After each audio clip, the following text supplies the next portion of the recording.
everyone, welcome back to Techavro. In this quick tutorial, I will show you how to create a line in Adobe Premiere Pro. At first, switch the graphic workspace by clicking Window, choose Graphics. Then open the Essential Graphic panel on the right side. Click on New Layer.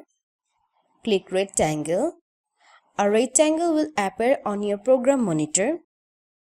Now grab the section tool and resize to make it long and thin just like a line. You can also change its color, thickness and position inside the Essential Graphic panel. Now drag the ends to adjust the line length exactly how you want. If you want the line to move or animate, open the Effect Control panel and use Keyframe under Position to make it side, fade or drawing. And that's how you can create a simple line in Adobe Premiere Pro. If you guys like this video, please like and subscribe to our channel. Thank you.